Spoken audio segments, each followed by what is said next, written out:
वो खराब कर सकते हैं, उनको तबाह कर सकते हैं। अगली बात बताऊंगा। अगली बात ये है कि जापान जो है वो अपनी मिलिट्री कैपेबिलिटीज को बढ़ाने की कोशिश कर रहा है। इसमें कोई शक नहीं है कि अमेरिका जापान को बार बार कह रहा है कि आप अपने ऑफेंसिव वेपन्स लें, अपने डिफेंस के बजट को बढ़ाएं, ऑस्ट्रेलिया के साथ न्यूक्लियर सबमरीन्स की डील करें, अपने आप को इतना कैपेबल कर लें कि कल को आप पर कोई अटैक ना कर सके, कल को आपको कोई तंग ना कर सके, खासतौर पर कल को आपको चाइना, रशिया या नॉर्थ कोरिया बुली ना कर सके। तो this is also very important thing. अगली बात आपको बताऊं, देखिए अगली इंपॉर्टेंट बात यह है कि अमेरिका के कर्नल साहब हैं, इनका नाम है कर्नल वेड जर्मैन। कर्नल वेड जर्मैन साहब जो he is the commander of the US army third multi domain task force in Japan. तो ये अमेरिका के कर्नल साहब हैं, इनका नाम है कर्नल वेड जर्मैन, और ये जापान में अमेरिका के बिहाफ पे जॉब कर रहे हैं, अमेरिका के बिहाफ पे सिक्योरिटी दे रहे हैं।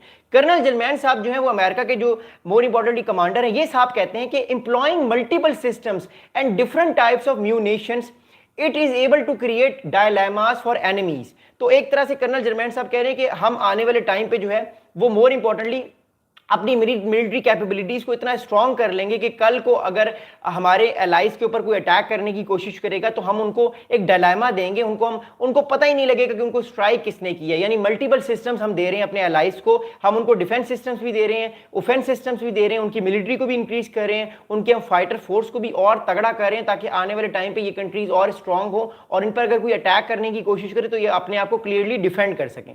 अगली बात सुनिएगा।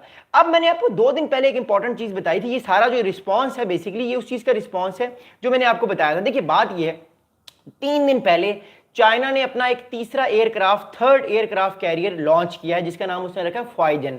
फॉयजन एयरक्राफ्ट कैरियर जब चाइना ने लॉन्च किया, ताइवान की तरफ से गुजारा, ताइवान स्ट्रेट से, फिर साउथ चाइना सी की तरफ से गुजारा, सारे इलाके को उसने देखा। तो उसके बाद जो है वो जापान की तरफ से ये परेशानी जाहिर हुई और जापान ने ये फैसला किया कि वो आने वाले टाइम पे अपनी मिलिट्री को, अपने मिलिट्री इक्विपमेंट्स को, अपने मिलिट्री एसेट्स को और बढ़ाएगा और तगड़ा करेगा ताकि कल को उसको अमेरिका की तरफ से कोई परेशानी, मोर इंपॉर्टेंटली चाइना की तरफ से उसको कोई परेशानी ना आ सके, क्योंकि चाइना अब दिन ब दिन तगड़ा होता जा रहा है, चाइना दिन ब दिन ताकतवर होता जा रहा है, चाइना का जो मिलिट्री जो उसकी मूवमेंट है वो बढ़ती जा रही है और वो और ज़्यादा बढ़ेगी बिकॉज चाइना इस टाइम दुनिया की सबसे बड़ी नेवल फोर्स है और वो आने वाले टाइम पे, क्योंकि ये साउथ चाइना सी चाइना का बैक यार्ड है, तो चाइना चाहेगा कि आने वाले टाइम पे जितना स्ट्रॉन्ग कर सके अपने बैक यार्ड को उतना करे ताकि कल को फिलीपींस के सारे इलाकों को ले ले, पूरे का पूरे साउथ चाइना सी पे चाइना की हेजेमनी हो जाए।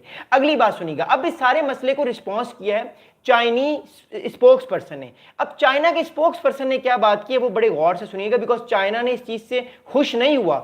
चाइना समझ रहा है कि जो टाइफून मिसाइल सिस्टम जो लगाया गया, नस्ब किया गया जापान के अंदर अमेरिका का, इससे चाइना की सॉवरेनिटी खतरे में है। चाइना ने क्या बात की है वो मैं आपको बताऊंगा। According to the Chinese spokesperson, Chinese foreign affairs spokesperson mister Lin Jian told reporters at a regular briefing. आज एक रेगुलर ब्रीफिंग थी तो लिन जियान साहब ने रिपोर्टर से बात की और रिपोर्टर्स को बताते हुए उन्होंने बात की कि चाइनाज अर्ज Tokyo and Washington to withdraw the US deployed Typhoon missile systems after it was unveiled in Japan for the first time during joint military exercises।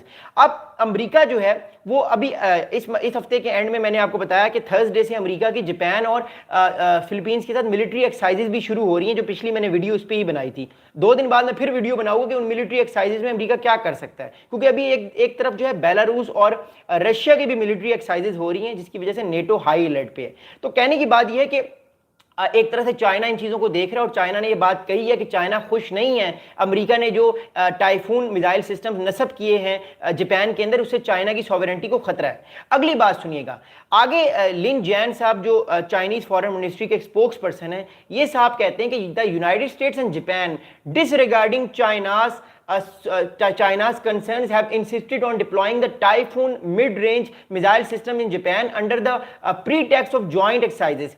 China expressed strong dissatisfaction and firm opposition to this। तो China ये बात करे कि China इससे fully तौर पर dissatisfied है, China अपनी फर्म डिससेटिस्फैक्शन शो करता है और चाइना इस चीज़ से खुश नहीं है कि उसकी मर्जी के बगैर, उसकी बात माने बगैर इतने सारे काम, इतनी सारी कार्रवाइयाँ डाल दी जा रही हैं और अमेरिका अपने अलाइज की मदद करने के लिए बार बार आ रहा है और अमेरिका बार बार जो है वो इस तरह के डिफेंस सिस्टम जो है वो अपने अलाइज को दे रहा है, जिससे मोर इंपॉर्टेंटली अमेरिका के जो अलाइज हैं वो नाराज होंगे, अमेरिका के अलाइज खुश होंगे लेकिन अमेरिका के कि जो एनिमीज हैं या जो कंपेटिटर्स हैं लाइक चाइना हो गया, नॉर्थ कोरिया, रशिया, वो नाराज होंगे। अब इसमें रशिया का भी बड़ा इंपॉर्टेंट रोल है, मैं आपको बताता हूं रशिया का रोल क्यों इंपॉर्टेंट है।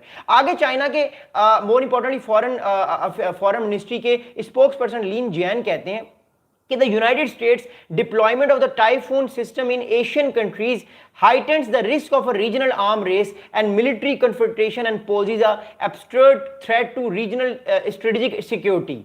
अब एक तरह से चाइना ये कह रहा है कि अमेरिका इस तरह की जो टाइफून सिस्टम या अपने मिलिट्री इक्विपमेंट्स अपने अलाइज को दे रहा है, इससे रीजन में इनसिक्योरिटी फैलेगी। लेकिन देखिए, जब भी दो ग्रेट पावर्स की या सुपर पावर्स का क्लैश होता है तो ऐसा ही होता है। अब it will not only be just Japan, it will be the other countries जहां पे अमेरिका अपने सिस्टम्स को लगाएगा। साउथ कोरिया में भी अपने इन सिस्टम्स को लगाएगा आने वाले टाइम पे अमेरिका, फिलीपींस में भी लगाएगा।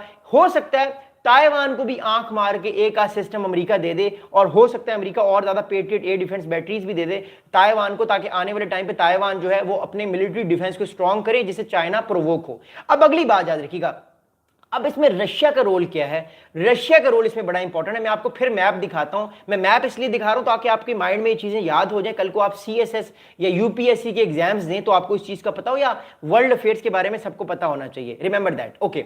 अब इस चीज को बड़े गौर से समझिएगा, ओके, जो मैं बात बता रहा हूं आपको। देखिए, ये जापान है, ये ऊपर रशिया है। रशिया बहुत बड़ा है, रशिया ईस्टर्न यूरोप से शुरू होकर अमेरिका तक जाता, तो रशिया बहुत बड़ा है, ये रशिया है। अब रशिया को क्या कंसर्न है इस टाइफून मिसाइल सिस्टम से? रशिया को ये कंसर्न है कि कल को जापान के पास जब ये सिस्टम्स आएंगे और रशिया, नॉर्थ कोरिया और चाइना मिलकर अमेरिकन अलायंस सिस्टम के खिलाफ कोई कार्रवाई कर सकते हैं ताइवान पे या किसी भी जगह पे, तो रशिया के मिलिट्री एसेट्स भी खतरे में होंगे, क्योंकि चाइना के पास जो है जापान के पास जो है वो American made typhoon missile system है, जिसपे टोमाहाक क्रूज मिसाइल लग सकता है, जो कि बहुत वर्नेबल है, जो कि बहुत प्रॉब्लम क्रिएट कर सकता है रशिया के लिए। That's why I am saying कि रशिया को इस टोमाहाक क्रूज मिसाइल की इंपॉर्टेंस का पता है, क्योंकि इस टाइम यूक्रेन रशिया जो वॉर हो रही है, उस वॉर में भी यूक्रेन ने बहुत बार टोमाहाक क्रूज मिसाइल यूज किया, जिससे रशिया को नुकसान पहुंचा ईस्टर्न यूरोप में। That's why I am saying again and again कि रशिया भी इस चीज से बड़ा नाराज होगा। इसलिए रशिया की तरफ से भी एक स्टेटमेंट आया, वो स्टेटमेंट मैं आपको पढ़ के बताता हूं कि रशिया की तरफ से क्या स्टेटमेंट आया। क्योंकि देखिए, एक तरफ से अमेरिकन अलायंस सिस्टम है और एक तरफ से अलायंस सिस्टम किसका है? More importantly China, north Korea, Iran और मोर इंपॉर्टेंटली रशिया का अलायंस सिस्टम है, जो कि अमेरिका को चैलेंज कर रहे हैं और आने वाले टाइम पे ज्यादा चैलेंज करेंगे। अब बात को गौर से सुनिएगा कि अगली बात क्या है, ये बड़ी इंपॉर्टेंट चीज बता रहा हूं। अब रशिया की तरफ से भी एक स्टेटमेंट आया। रशिया की तरफ से स्टेटमेंट आना बड़ा इंपॉर्टेंट है, क्योंकि रशिया पहले कभी इतना इन्वॉल्व नहीं हुआ इन मामलात में, या साउथ या सी ऑफ जापान में रशिया कभी इतना इन्वॉल्व नहीं हुआ। Russia is being very very involve in the recent days. उसकी वजह यह है कि रशिया का भी स्टेक्स हाई हैं। रशिया चाइना के साथ मिलकर अमेरिका की जो हेजेमोनी है उसको जो है वो चैलेंज कर रहा है। अब रशिया की तरफ से क्या स्टेटमेंट है वो मैं आपको बताऊं। रशिया की एक फॉरेन मिनिस्ट्री की एक स्पोक्स पर्सन है, इनका नाम है मिस मारिया जैखारोविया। मिस मारिया जैखारोविया साहिबा जो है, ये फीमेल हैं, ये एक फीमेल स्पोक्स पर्सन है more importantly Russian foreign ministry की। उन्होंने एक स्टेटमेंट दिया है, वो मैं आपको बताता हूँ। Russian spokesperson Maria Zakharova urge Japan to reconsider its decision to allow typhoon on its territory. In the past, such deployments might have seen as too provocative by officials in both Washington and Tokyo. However, based on the scale of which Typhoon has been deployed so far, it is far from a major strategic threat to China. अब China इस सारे मामले को strategic threat ले रहा है। देखिए, मैं आपको बताऊं बात, रशिया से ज्यादा इस टाइम चाइना इस चीज को स्ट्रेटेजिक थ्रेट ले रहा है। लेकिन इससे पहले मैं इंपॉर्टेंट चीज ये बताऊं कि जो रशिया है, रशिया ने भी इस चीज को कंडेम किया है। रशिया ने अर्ज किया है जापान को कि देखिए भाईजान, आप इस तरह के मिलिट्री वेपन्स आप अपने पास ना लगाएं, इससे चाइना प्रोवोक होता है और आने वाले टाइम पे चाइना और प्रोवोक हो सकता है अगर आपने बात ना मानी। लेकिन देखिए, जापान तो ये करेगा, अमेरिका भी इस चीज को करवाएगा। मैं आपको बताता हूं क्यों। मैं दोबारा आपको मैप पर लेकर जाना चाहता हूं, आपको दोबारा एक और बड़ी इंपॉर्टेंट चीज दिखाना चाहता हूं, चाइना इससे क्यों इतना थ्रेटफुल हो सकता है आने वाले टाइम पे। इसको देखिएगा, मैप को देखिए, याद रखिए, ये जो टाइफून मिसाइल सिस्टम है, ये मिसाइल सिस्टम जो ये चाइना की जो कोस्टल लाइन है इसको थ्रेट करता है। अब चाइना की कोस्टल लाइन में कौन कौन सी सिटीज हैं? बीजिंग भी करीब है इस मिसाइल सिस्टम के, दयालिन भी करीब है, त्यानजिन जहां पे ये शंघाई कोऑपरेशन ऑर्गेनाइजेशन की मीटिंग हुई थी, जैन, इसके अलावा मेन इंपॉर्टेंट शंघाई बहुत इंपॉर्टेंट सिटी है चाइना का। रिमेंबर दैट, शंघाई ये बहुत इंपॉर्टेंट जो है वो इकोनॉमिक हब है चाइना का। फिर हॉजिंगू और ये नीचे सारा, ये सारी चाइना की कोस्टल लाइन है। ये चाइना की जितनी भी कोस्टल लाइन है वो इस मिसाइल की रेंज में आती है, और ये बासानी चाइना की जो कोस्टल लाइन में मिलिट्री एसेट्स हैं उनको फारी कर सकता है, उनको तबाह कर सकता है। बीजिंग भी इसकी बीजिंग भी कहीं ना कहीं जो है वो, बीजिंग के कुछ इलाके जो है वो इसकी रेंज में आते हैं। तो इट शोज कि ये मिसाइल सिस्टम जो है ये कल को प्रॉब्लम क्रिएट कर सकता है चाइना के मिलिट्री एसेट्स में, जो कि कोस्टल लाइन पे, इस इलाके को हम कोस्टल लाइन कहते हैं, जो समुद्र के पास इलाका होता है ना सारा, उसको हम कोस्टल लाइन कहते हैं। That's why I am saying कि चाइना की सारी कोस्टल लाइन थ्रेट पे है। नॉर्थ कोरिया तो थ्रेट पे है ही पूरा, चाइना की coastal line plus Beijing plus Shanghai जो मेजर हब्स हैं चाइना के, ये इस टाइम थ्रेट पे हैं। इस वजह से चाइना की तरफ से सख्त रद्द-ए-अमल आ रहा है और चाइना इससे खुश नहीं है। अब चाइना का क्या रिस्पांस होगा ये तो वक्त ही बताएगा। ये है पार्ट 1 इस सारी चीज का। अब मैं आपको बताता हूं अगली चीज जो इससे भी बड़ी कहानी है। ये है पार्ट 1 जो जापान ने किया है। अब मैं आपको अगली चीज बताता हूं। देखिए आपने ये सारी बात तो हमने कर ली, मैं इसके बाद इसकी इंप्लीकेशंस बाद में डिस्कस करूंगा। अब मैं अगली चीज पे आ रहा हूं, ये इससे भी बड़ी इंपॉर्टेंट चीज है, इसको सुनिएगा। आप लोग कमेंट्स भी कर सकते हैं, मैं वीडियो के आखिर में सवालात के जवाब दूंगा, और चैनल को भी सब्सक्राइब करें। इंपॉर्टेंट चीज ये है, ये तो पार्ट 1 हो गया कि अमेरिका ने जापान के अंदर टाइफून मिसाइल सिस्टम लगाया, ये इसका पार्ट 1 हो गया। अब अगला पार्ट सुनिए, क्योंकि पार्ट 2 भी इस वीडियो का ही हिस्सा है, मैं पार्ट 2 पे अभी बात करूंगा। अब बात यह है कि आपको याद होगा 3 सितंबर को चाइना ने एक विक्ट्री डे परेड की थी, जिसमें शहबाज शरीफ साहब भी थे, किम जोंग उन भी थे। मैंने वो कम्युनिटी पोस्ट पे वो तस्वीर भी लगाई थी, जिसमें एक तरफ प्यूटिन है, शी जिनपिंग है, किम जोंग उन है, ये सारे लोग खड़े हुए हैं। अब बात ये है मोर इंपॉर्टेंटली कि अब चाइना ने उस 3 सितंबर की जो विक्ट्री डे परेड है जो उसने बीजिंग में करवाई थी, त्याजिन स्क्वायर पे, द फेमस त्याजिन स्क्वायर जो 1989 में कार्रवाई वहां पे डली थी, उस जगह पे चाइना ने विक्ट्री डे परेड कराई थी। चाइना ने एक नया अपना वेपन दिखाया दुनिया को, जिसका नाम रखा गया ग्वाम किलर। मैंने इस पे वीडियो बनाई थी, लेकिन मैंने वीडियो डिटेल में नहीं बनाई थी, मैं भी आपको मैप्स दिखाऊंगा।